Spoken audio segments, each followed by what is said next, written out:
And now, here's your host, Alessandra Torresani.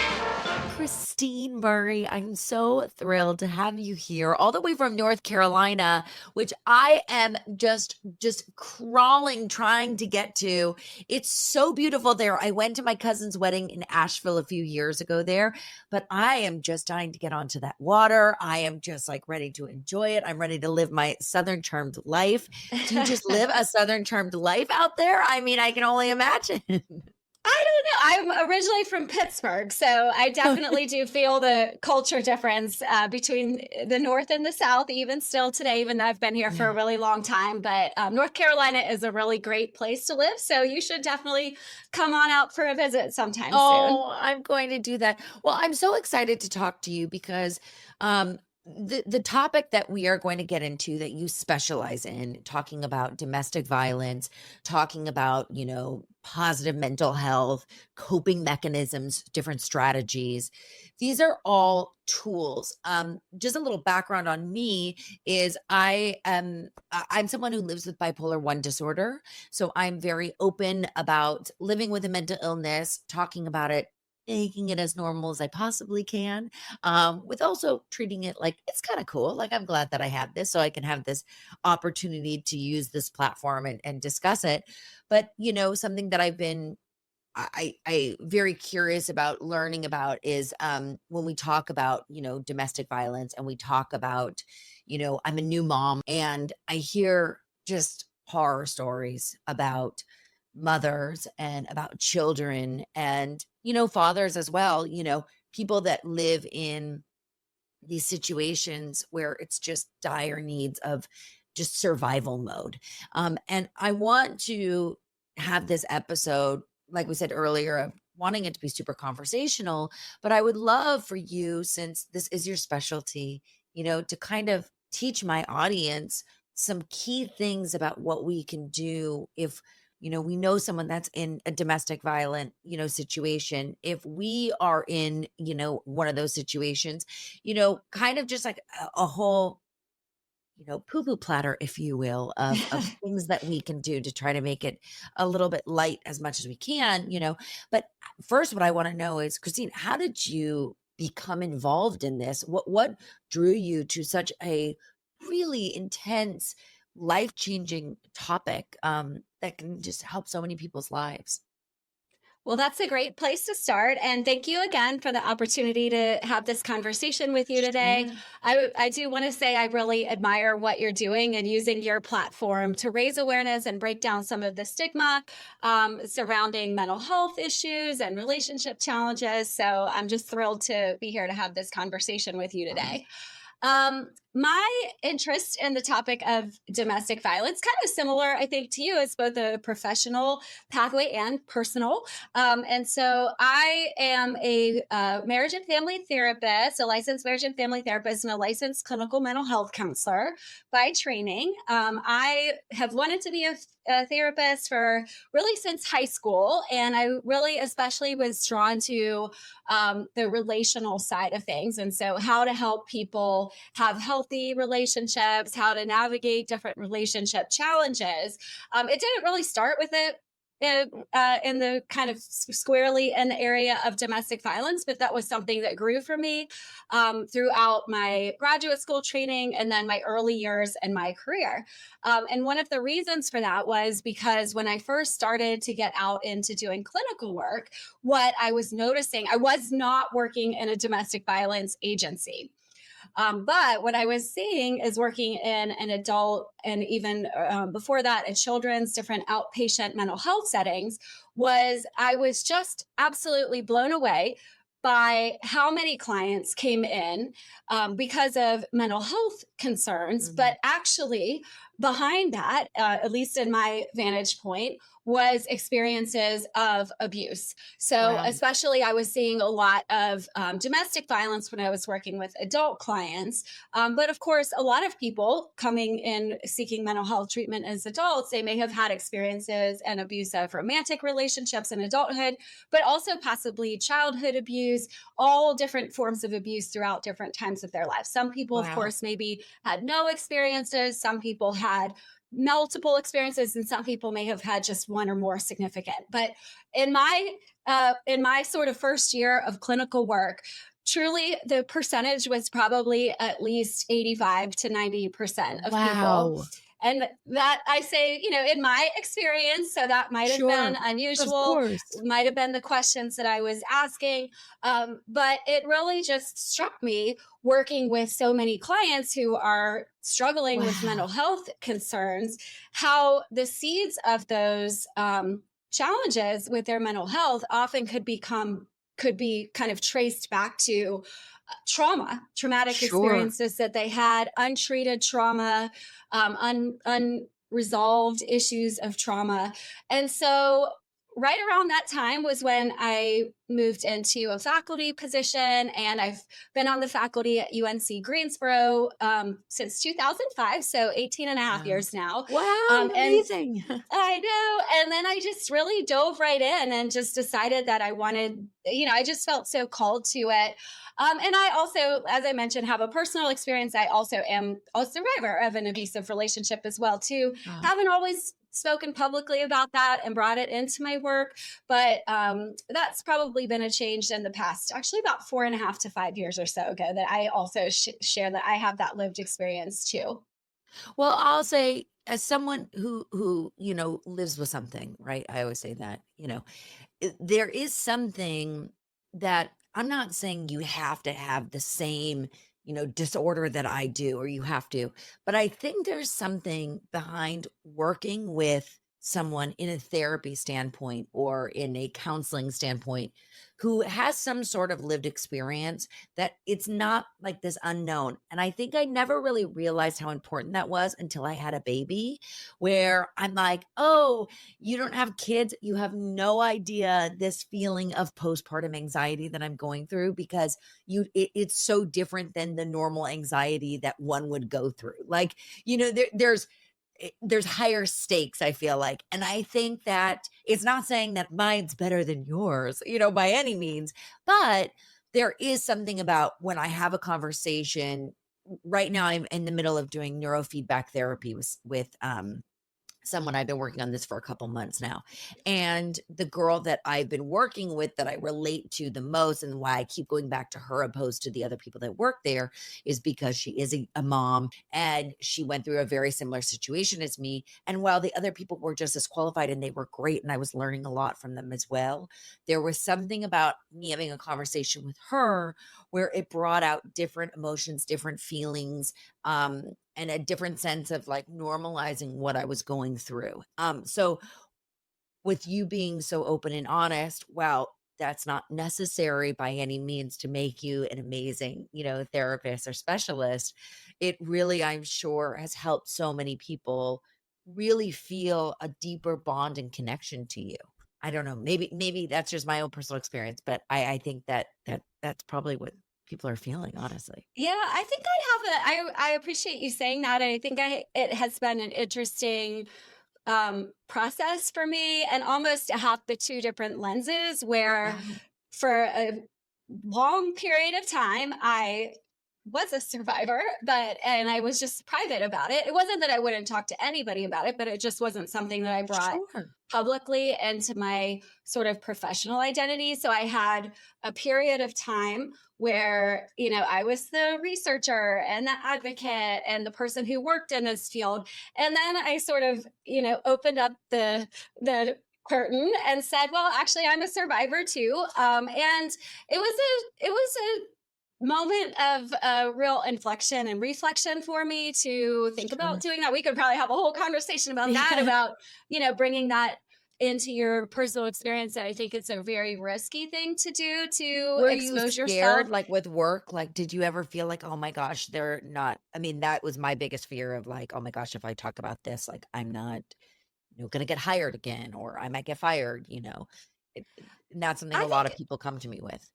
yeah, I think that certainly, I think that I had a lot of those normal worries and too, and it's something that sometimes I talk about it, sometimes I just don't. But it's out in the public knowledge, for example. So I Sure. did a local speaking event as my sort of first speaking back in October of 2019. I was invited to speak at a domestic violence awareness month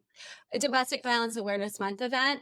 And I thought, this is my time. I don't know why, I just knew that it was, but I decided to do it. And then shortly after that, I was invited to give a TEDx Greensboro talk. And so that was like, okay, now I'm really putting this out there. You're like, oh my gosh, I said, sure, I'll say a little bit. And then here I am doing a TEDx talk. Sure. Yeah, so it was kind of, steps in. Wow.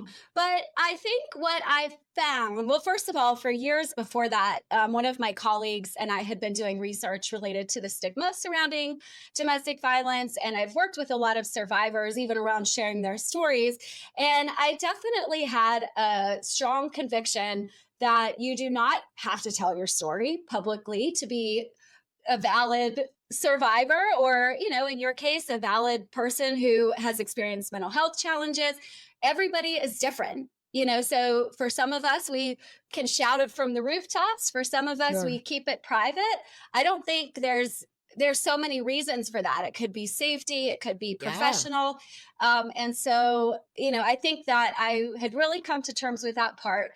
I sometimes in the back of my mind do think like, oh, I wonder if this person knows this about me or if not. But for me, I think it has been a real, overall, it's been a real blessing to have more of a personal connection. And what I find, and I'm sure you find this as well in talking about your experiences, that by being open about it, the floodgates open. It's like how many people Right. experience all of these things, but we just don't talk about it. We don't, people more so nowadays talk about mental health, they talk about abusive relationships, but not normally average day-to-day conversation for most people, except for people like you and me.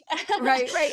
It's our, But it's our forte. We're real good at it. Yeah. yeah, but it opens up the doors for so many other people to come and say, I also went through this, or my sister, my friend, my Right. coworker. Either sometimes they're saying, can you help me? Help me. What do I do? How do I talk to this person? And then other times they're just like, oh, yeah, this happened. Or people will thank you for sharing your story. And so for me, I think if anything, it probably initially increased my feelings of Mm. maybe stigma or fears about what people might say. And I think there's always a risk that somebody could say or do something that With would, anything, with yeah, anything with too. Yeah. anything. But more than anything, I think it's been for me a really beautiful thing because Um, it's just makes it easier to be real and for people to approach you. I guess I'm not thinking so much necessarily about, clients or populations, no. but yeah, but just people, just in general in the world, people go through hard times and we sort of act like it maybe doesn't happen as often as we think it does, but it really does. So I think having people who share their stories is important. But of course, not everybody has to do that. Right. Or, I always say, when you're confident and it's your time to speak about your story, wow, you can change someone's entire life that you didn't even know by sharing your story. But you have to be so ready for that because the first time I started talking about it, it was like people kept coming to me and I was like, whoa, I'm not a specialist. I'm not a therapist. I'm just sharing my lived experience. And it can be very dangerous if you hear so many people's stories where it's overwhelming. Maybe it triggers another emotion in you that you weren't ready for. So you truly have to be confident in yourself and in your story, and that you're like, this is my moment. I'm ready for this. I'm ready to take on whatever comes to me and then go from there, but truly, like you said, you have to be ready. I guess a question that I always have in regards to the topic of domestic violence is so many people, when they're in the midst of it, right?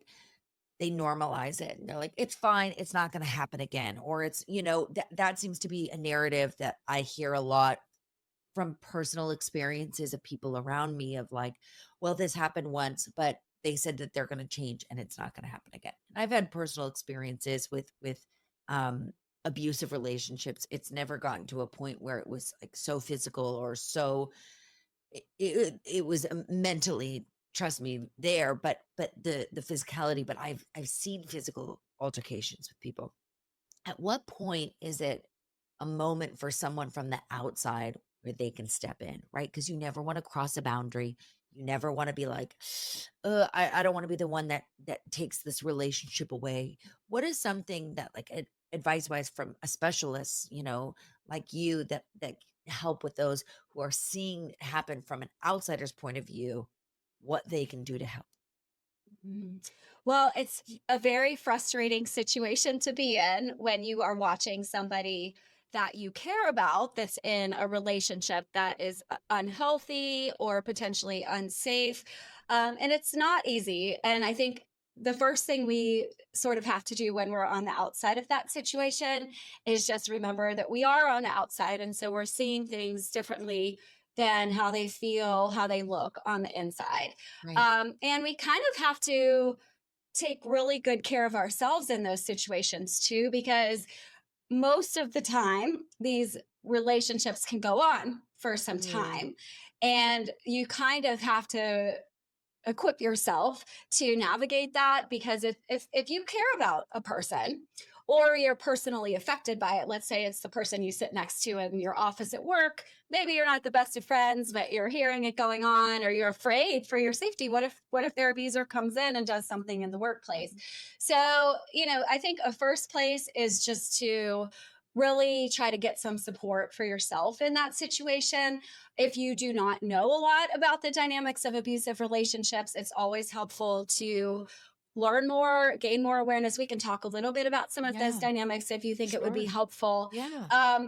And also really kind of think about how do you want to approach the situation and honoring the person's choices. There are some cases where maybe legally you actually have to step in. So if a child is being abused or being a witness to it, and that's something that would be reportable. So sometimes you actually do have to intervene in a different way, or if you are, just really afraid for this person's safety or your own safety in a situation.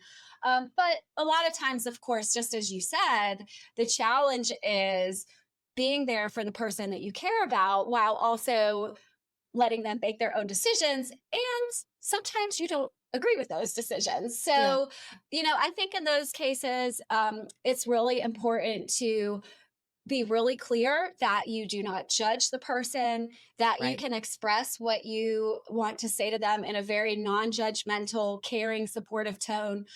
So for example, you could say something like, I'm concerned about your safety, or I've noticed some things about that relationship that are raising some red flags for me. And I just wondered if we could talk about it. Oh, I love that. Yeah. How different is that than like, you've got to get out, you got to get away from this person, or this person is so bad for you. Actually, I love that way of putting things. Yes. Okay. One thing that I was going to mention was that one of the very first clients that I worked with that was in a very serious domestic violence situation, one of the more serious ones I've heard about, actually, even at this point in my career. Wow. And she had come in for counseling, and she said, I've met with other professionals. They tell me that I have to leave him. I don't want to do that. If you tell me that, I'm not coming back to meet with you either. So I had to learn in that situation, okay, I can look at this situation and see what a dangerous situation this client is in, but it's not going to do anybody any good if I lead with that, like, this isn't healthy. Get out. You want to be like, get out. It's not safe. And I've had that situation with people in my personal life too, where you just look and you're like, get out of here, get out of there. It's not good for you. But you have to, that situation was a really valuable learning experience for me, was and I think I've lived this piece too, is just like you said, it's not always 100% clear cut, right? So in that relationship, it's hard for us on the outside to look at somebody who has a partner who's maybe extremely abusive or moderately or mildly abusive, let's say, and say, how do they like that person, let alone love them? But chances are there's some level of positive affection toward the person. It's possible there's not, and maybe they're completely afraid of their partner. They're afraid to leave. It might just be that there are some real barriers. Maybe they don't have money. Maybe there's children in common that we have to sort of trust for people that the decision that they're making is what is right for them in that moment. And maybe we don't really feel that way, but we kind of have Right. to let the process play out and be there to offer support. But, and I'll kind of pause because I think I'm getting to the point of rambling a little bit, but No. also to the point where we don't want to sacrifice our own well-being. So it doesn't Right. Of necessarily course. mean you Of can't have course. any boundaries or set any limitations on the help. And you might say, I have done what I can in this situation. And for right now, I am going to need to take a step back as your friend because I don't agree with what's happening, or I'm too concerned for you. I'm losing too much sleep for Yeah. my own sake. I'm taking care of myself. I'm here, if you need me, if that's true. But I think it's a real. That's why I kind of started by saying I think it's a real balancing act between having that concern for your loved one and really being ready to take good care of yourself in the process Well, because and it's I hard. think the boundary thing that you say, like talking about boundaries, I think boundaries are so important. It's something I constantly am learning more and more about, and setting those boundaries. I think especially as a mom, I've now set a lot of boundaries that I never would have thought I ever would have done. But I think I think that's great, is making sure you have the boundaries for yourself. But something that you said that really like hits home is like, yes, when there's kids involved, sometimes you sacrifice whole lot of stuff, because you're like, well, you just want your kid to be happy, or you don't want to, lose custody of your kid, or you don't want to not be able to see your kid in divorces. So I feel like I see that all the time now, and I never realized the importance of it. I'm a child of divorce, but I'm like, I never saw the importance of, wow, some people stay together just for the kids. You hear that a lot, but you never really hear that, if that makes sense. So if we're talking about the kids, what are some things that we can do to create healthy relationships, healthy boundaries, just setting a good tone for our children without it being just like everything's perfect all the time, if we are in a situation where it's not, squeaky clean, let's say. And I think the same could be true whether you're talking about the home where the parents are together and there is conflict or there are challenges in the relationship, or post separation, let's say. And Yeah. because the one thing I think, especially when there are children shared in common, is often the abusive dynamics don't stop. We've heard this Yeah. from so many. I've done a lot of different research studies with survivors of past abuse, and also through community work, that the custody situations, trying Oh, to co-parent alongside a parent is abusive. talking very badly about the other parent to the child, and then the child internalizes it. Yes, I know. Because I mean, even though I'm a family of divorce, my mother never spoke one ill word to this day about my father. You know what I mean? And I think that Mhm. that was so important because it set a tone. And I think that that's so important for parents. It makes me cringe when they talk so badly about the other parent to their child. Like, it's like, oh my God, please stop, please stop, please stop, because they're Yeah. internalizing it, because they're half of that other parent. I mean, so sorry, that's my ramble. Well, I think you raised some really good points. And I think that if you are somebody who has experienced an abusive relationship and you find yourself co-parenting, whether together or apart from from the person who was abusive towards you, I think that it's probably not going to be easy. I do think, just like you shared with the example with your mother, who she probably, I would speculate, as someone in that situation is probably being very intentional about that. That was Very probably a intentional. decision, Sure. that Yes. she made long time ago. And she said, I'm not going to do this. And I think that's what you have to do in that situation, or what most people would probably find themselves needing to do, because the truth is you cannot control what somebody else does. And you Yep. can look at what an abusive partner slash ex-partner might do. And like, why can't they just cooperate? Why can't they just stop these abusive words, actions, behaviors, whatnot? But we can, sort of control what we can do in that Yep. situation. And so I think what we have to do in those situations is sort of look at, okay, what are the boundaries that I can set? Both boundaries and how you relate to other people, but then also boundaries for yourself too. So, like saying, no matter what, I'm not going to speak negatively about the other parent to my children, Right. or I'm not going to curse at them. I'm not going to yell at them. I could get I'm not going to write a nasty email back to Yeah. them. I'm not going to get sucked into it. It's very, very hard to do that. But I think that having sort of guidelines and then setting in place, okay, what are you going to do when you get that nasty Sure. email slash text message slash phone call? Okay, I'm going to read it. I'm going to call my therapist, my friend, write in my journal, take a walk, call my mom, whatever I have to do. Yeah. If you're in that situation, what am I going to do in this situation to kind of work through what I want to do and what I Sure. want to say, which is, X, Y, and Z. And Which is a lot. yeah. And then come back and say, okay, well, this is what my commitment is to myself. And this is how I'm going to carry myself in this Right. situation.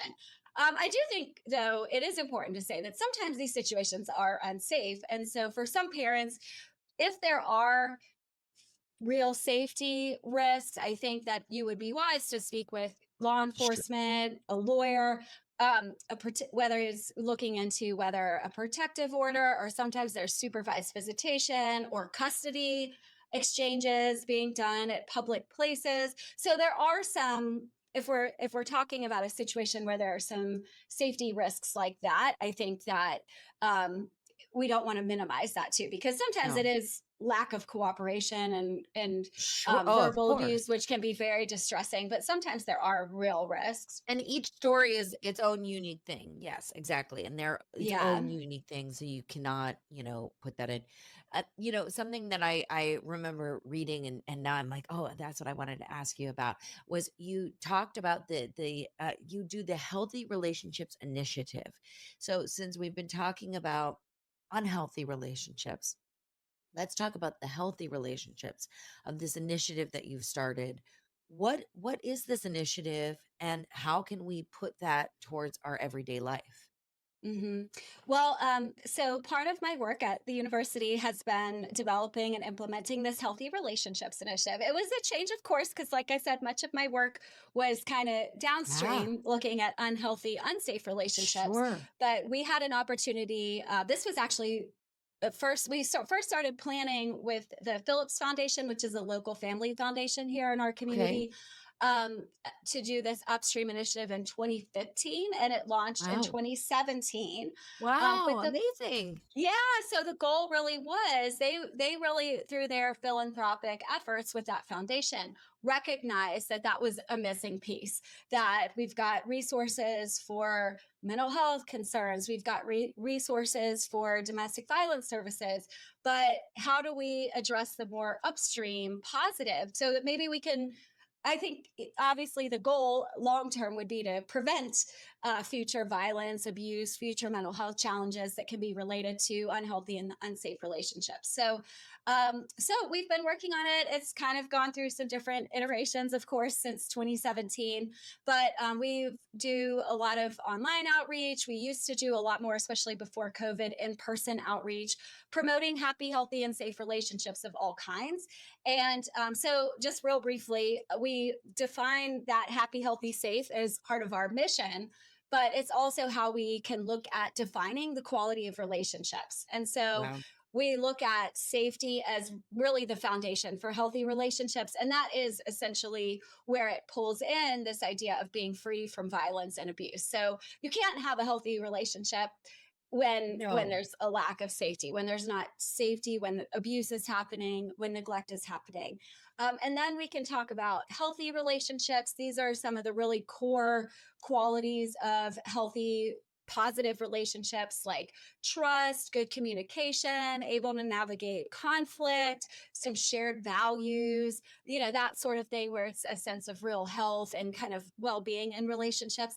And then happy relationships, that's really the ultimate, the peak Yeah. of relationship functioning, and where of relationships of all kinds. It could be in parenting, it could be in romantic relationships, friendships, workplaces, all different kinds of relationships. It's just sort of this optimal functioning in relationships. So I think that, I think it's helpful to look at abusive relationships even as sort of Mm. part of that continuum, because we're Yeah. talking in that case like down, down at the bottom, right? The kind of lowest quality is abusive relationships.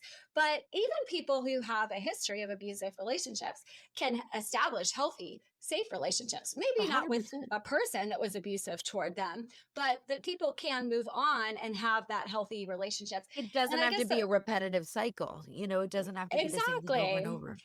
And if you think about it, most of us don't really learn a lot about healthy relationships. It's something we take for granted. Mm. And so, I don't really remember learning much. I think I'm a little older than you, but I don't remember really talking about healthy relationships. We had like sex ed in high school, but that That's was all we not had. Yeah. healthy relationships. And, nowadays I think people are talking about it more, but talk about as a parent, something you can do to help your children is to help them learn about healthy relationships, how to navigate conflict. What do you do if a friend at school starts bullying you or picking on you and you don't feel safe? How can you sort of navigate that too? So I think that we can do a lot more, not just through the Healthy Relationships Initiative, but to help people know what does a healthy relationship look like? Because the truth is, most of us think we know what that is, but it's hard in the real world to know. No, I Hmm. mean, you literally are bringing up such an important topic of, I'm even thinking like to myself right now when you're like, what did they do? If they're bullying, and I'm like, oh my God, what do you do? Like, oh my gosh, like I'm like thinking about this as my mom is in the other room with my daughter. I'm like, what am I gonna do? But it's so true because I feel like I grew up in a very super blessed, like privileged. I feel like very lucky. I was nurtured. I was loved. I was guided to do whatever I wanted to do. Like it was beautiful. But I feel like now I look at, there's just so much unhealthiness in the world that it's not even just about what my personal thing was like with my parents. I'm 36. Like it's a very different generation than it was when I was younger. And for me to have I say a newborn, she's not a newborn, but she is my newborn. So for me to have a young baby right now, it's very scary. And like, for instance, I'm like touring preschools and, all these different things. And it's so scary because, yeah, I think that we have a little bit more knowledge about mental health, a little bit more knowledge on you shouldn't be bullying and stuff.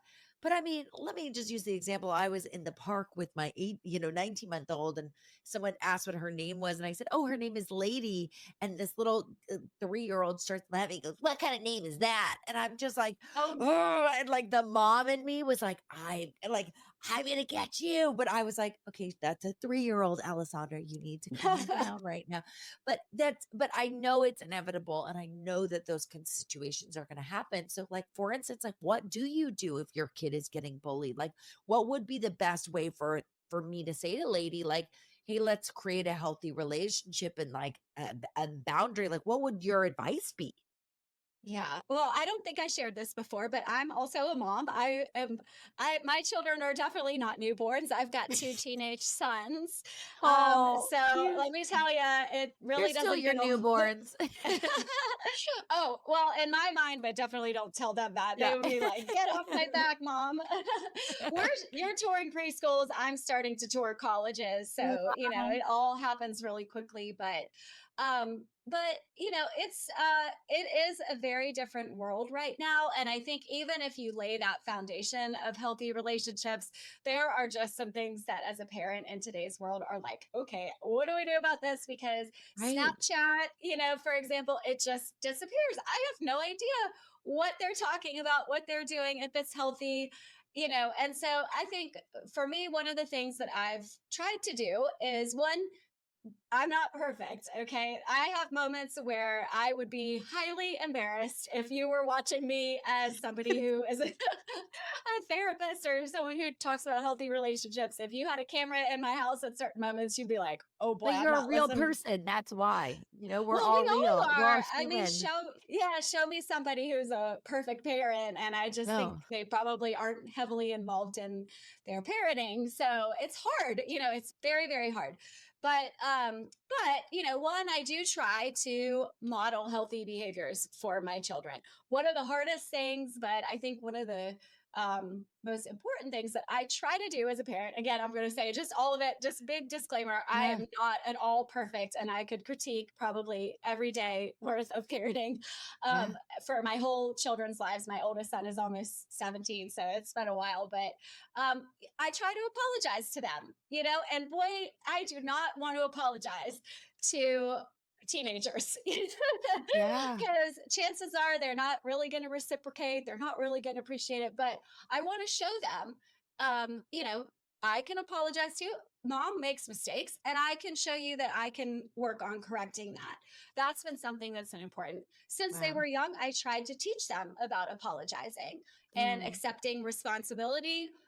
Say we used to have, I hope I can remember it now because I haven't used this for a while with my kids, but I used to call it like a 4-part apology.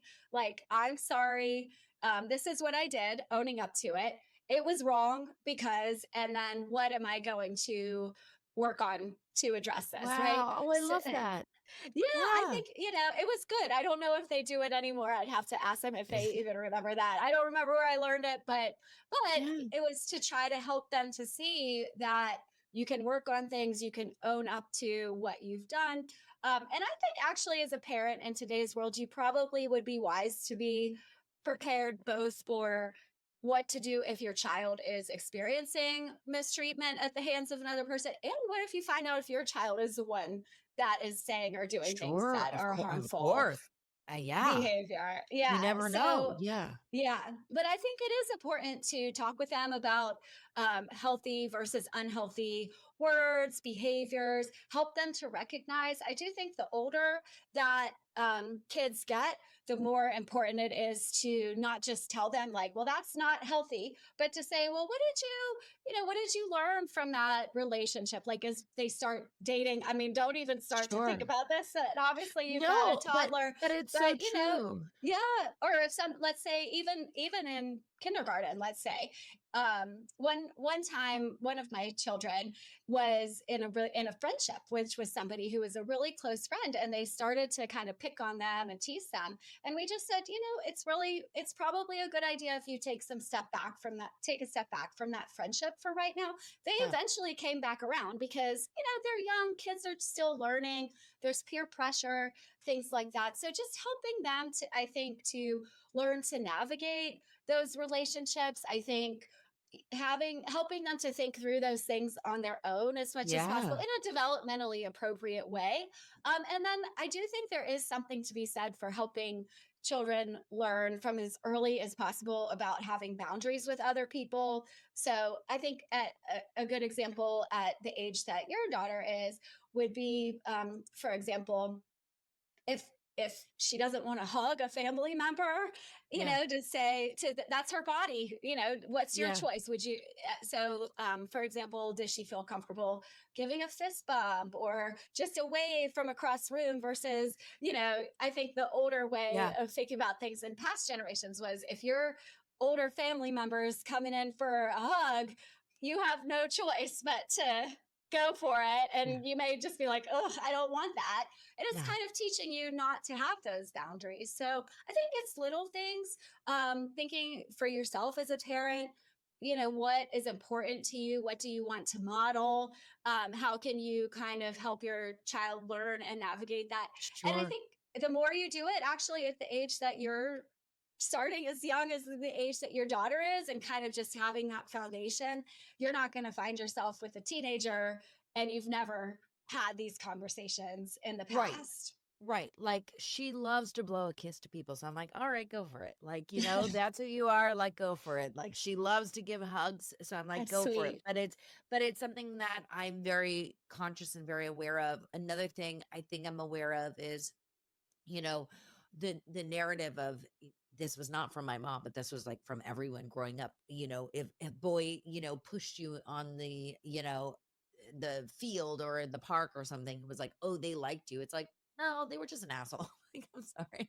Like, Yeah. and I don't know where that narrative ever came from, like from way back in the day, but I don't think that that's right to be like, oh, that's okay that they did that. Like, no, it's not okay that they did that and they should apologize. And I think it's also about obviously you can't be in control of who your kids go to school with. Like you can't be in control of that. But I would say the core group that I hang out with, the kids, the parents are they're not helicopter parents by any means, but they're so attentive in a very good way of like, hey, if lady doesn't want a hug right now, you have to ask her permission if you can, give her a hug, or ask her permission if you can, touch her, hand and hold her hand on, the slide. They're very good about that. And I've learned so much from the moms and dads that I've surrounded myself with on how to act. It's really like remarkable because I'm like, okay, I guess so, but I'm like, yeah, that is important, like to ask someone, because a lot of kids don't like to be touched. And I learned that I have relatives who are on the spectrum, and they don't like hugs. Like they can't have a hug. Like they physically can't do it. They don't want that. Mhm. And that's not me. I'm a touchy-feely person. I'm always grabbing someone, all the stuff that sounded bad, but you know what I mean? Like I'm just Yeah, like very like, I know what you I mean. like to Yeah. like hold hands. I'm very, affectionate, and I had to learn, wow, not everybody likes that. And not everyone can handle that, like emotionally.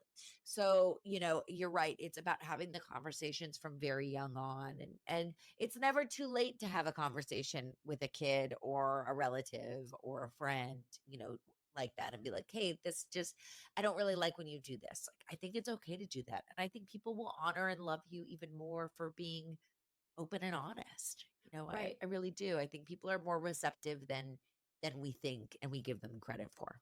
That's what I'll And say. if they're not, then we can have that conversation about, okay, do you want to let someone close to you who isn't respectful of the Yeah. boundaries that you have, and Right. thinking about that. And so I think the relationships that you bring into your own life, and the relationships, whether it's friendships, romantic relationship, family relationships, that your child sees.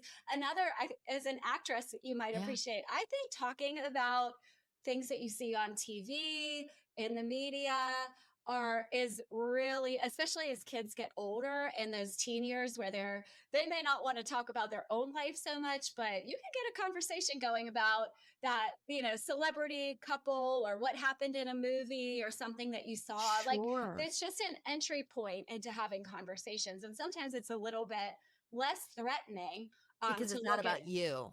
Yeah. Right. Yeah. Yep. You can look at it and think, well, what did you think about that? Was that healthy? Was it unhealthy? Would you want to be in a relationship Yeah. like that? That sort of thing. And I think that just making that as much of a part of the conversations. And it Sure. does, I think, sometimes get a little bit. I mean, it's certainly, I'm not going to lie, two teenage boys in my house right now. I got to really You got a wait lot for going on. those. You got to wait for the windows of like, okay, we can have a conversation right now. Sure. But I will say, because and of course, this is kind of my line of work, but, having these conversations over the course of their whole lives. By now, if I said, okay, well, how are your friends' mental health?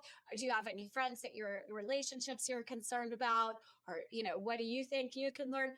These, at least in my house with me, and they know my work, and we just have these conversations all the time.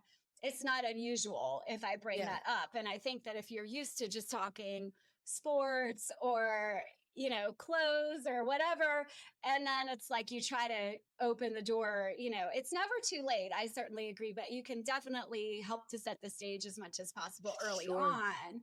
And I do think, kind of going back to what we started talking about in the beginning, is sharing your own personal experiences and struggles too. I think kids Right. have a hard time opening up if it's like, wow, mom is just perfect. She has Yeah. everything figured out.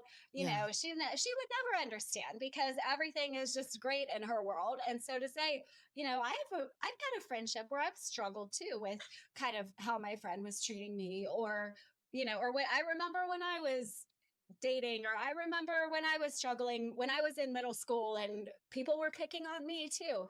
I think whatever the scenario, I'm just kind of making up some examples here, but No, but it's I true. think that the for adults who are in the life, it doesn't just have to be parents too. I mean, I think often it's other adults like grandparents, neighbors, coaches who can have a lot of those opportunities that, Yeah. just letting them know, like, I'm just kind of, you don't want them to think you're totally uh, confused about what you're doing. You want to Yeah. convey to your kids that they can be confident in you as a parent. But I do think it's helpful for them to know that you're human, you're on the journey too. You're maybe a little farther along and you're there to help them, but it goes a long way. I think some of the best advice I ever got when I became a parent was, obviously you don't remember what it was like when you were 6 months old, but they said to me, they were like, remember how you felt at that age. Remember how you felt in that situation. Remember how you felt at the park. Remember how you felt in school or with your parents, like whatever that is, and give grace and just be kind and be open. And you're right, being sharing your personal experience of like, guess what? Mom is not perfect.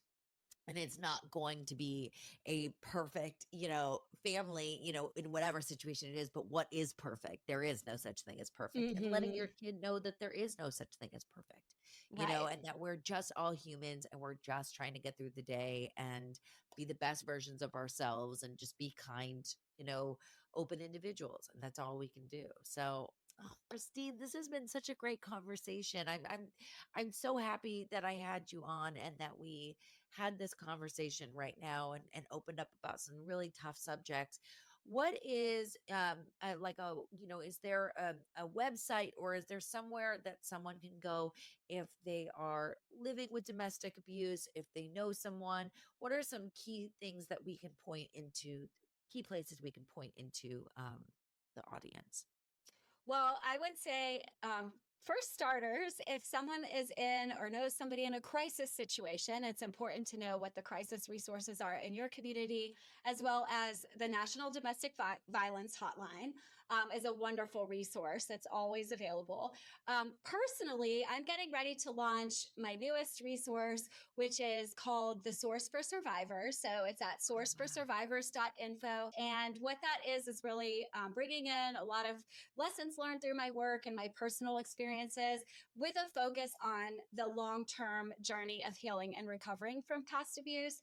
So we'll be sharing a lot of online resources there too. And through there, you'd be able to sort of connect with other different resources. But I do think the kind of the big takeaway that I would just hope people have from our conversation too is, first of all, just kind of for both of us, I think, hopefully people appreciated just openness, and that nobody's perfect, and that you can kind of be open about your own experiences if and when you feel comfortable. But also for those who have experienced abuse in their lives, I think it's just important always for people to know that you can heal from that. You're not alone, and there are steps that you can take toward a brighter future for yourself. And since you have a lot of your audience who are parents, for your children too. And healing is just such an important process, and it's possible. So I think it's always Yeah. important to end with that message. Oh, I love that. Christine, thank you so much for coming on the podcast. And I'm going to have all those numbers and all the information. I'll put it at the bottom in the show notes. So for those who are listening, you just click on the episode, information, and all this stuff will be there. And I'll also put it on the website. Thank you so much, Christine.